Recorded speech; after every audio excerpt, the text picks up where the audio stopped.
Okay, so the psychoactive drug I've chosen is caffeine. Caffeine comes in all sorts of things in today's culture. It can be in certain foods we eat, it can be in sodas, it can be in teas, but mainly we are going to get a larger source of caffeine in the consumption of coffee. Coffee seems to be the dealer's choice in a lot of societies. So coffee ends up being discovered or believed to be discovered in Ethiopia around 850 CE. And then as coffee is making its way, there's evidence for coffee-like beverage in the Arabic society.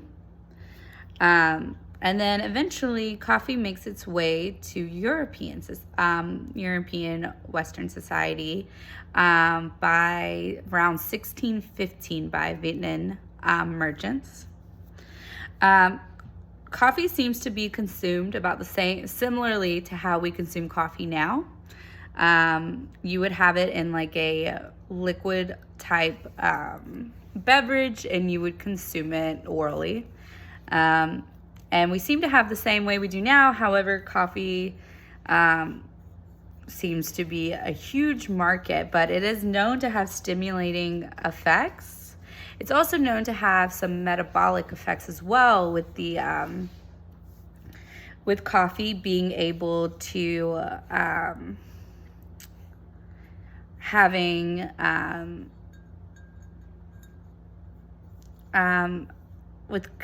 because caffeine can actually be converted into metabolites by the liver. And so what ends up happening is it has a increased effect on the small intestines. And typically the action of that typically happens within 30 minutes to about an hour. You'll notice some metabolic effects because it is a diuretic as well. So coffee has been in society for a very, very long time, and people have known about the stimulating effects of coffee as well. Almost every society has a different version or a different way of actually drinking coffee, whether it's black, whether it's used with espressos, which whether it's, adding flavored syrup to it, but coffee seems to be prevalent through almost every society just because of the way that caffeine can affect attention, and then people can start to develop a tolerance and a dependence to coffee. Coffee, of course, you can also have some type of withdrawals to coffee as well. But yeah, however, in today's society, I think it's a little different than maybe prior use to caffeine, is that I feel as if, or I think it's very prevalent in today's society, how coffee may be used more as a social aspect as it was prior. So when we would drink coffee, maybe back in the day, it wasn't because we were going to a Starbucks, right? And we spend the $8 or $9 on one cup of coffee. They may not have that much caffeine in it.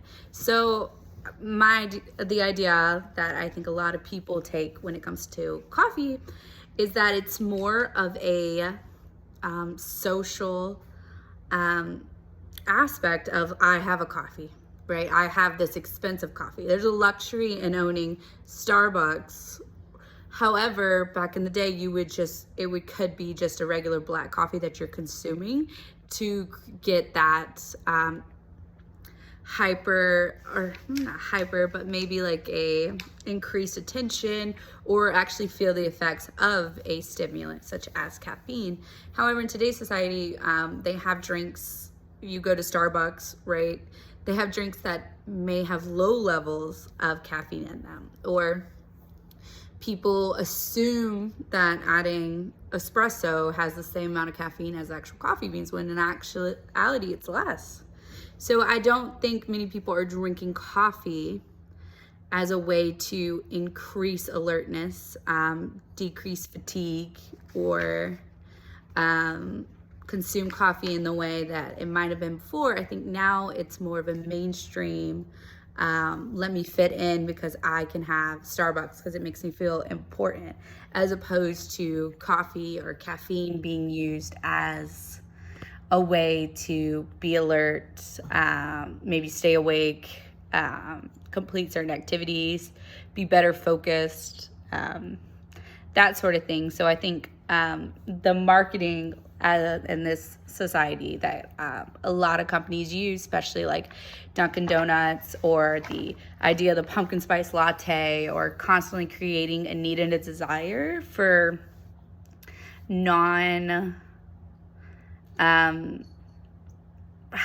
for lower levels of caffeine. So I find it's very interesting how, you could go to the store and make your own coffee for less money with a higher amount of caffeine, yet we choose to wait in a line at Starbucks for however long to consume lower levels of caffeine.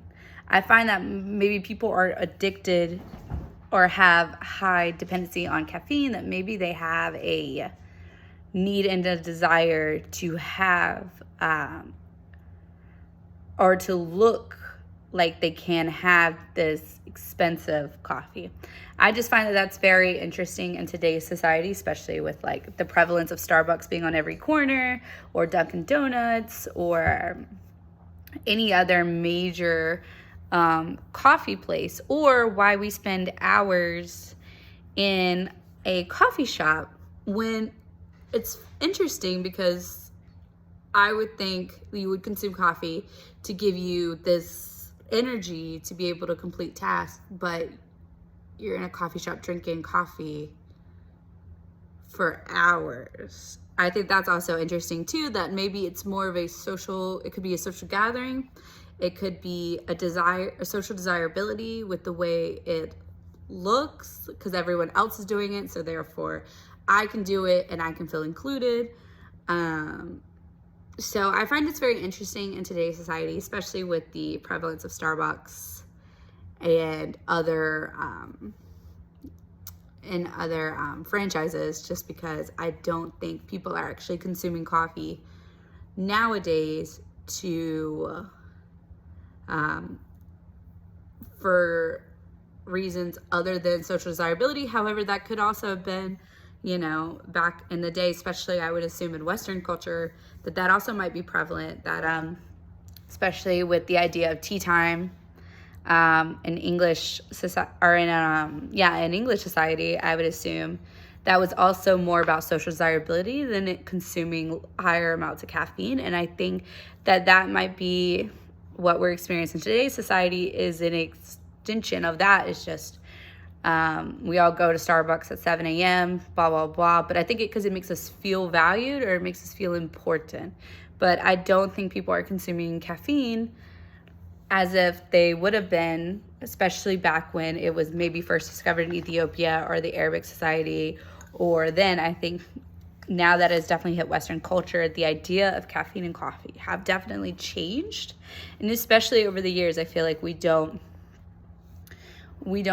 take coffee because we need it. We take coffee because we want to be seen as needing it. And so I find that it's more of a social desirability these days than it may be for the actual consumption of coffee. So I find that's very interesting, especially when,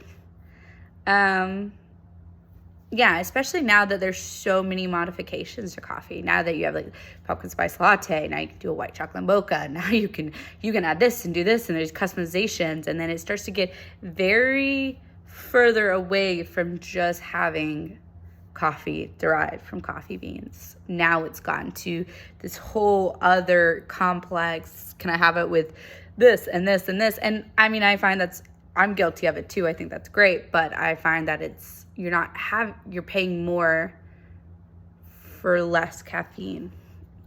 But so I think, there's many aspects to coffee and caffeine in today's society.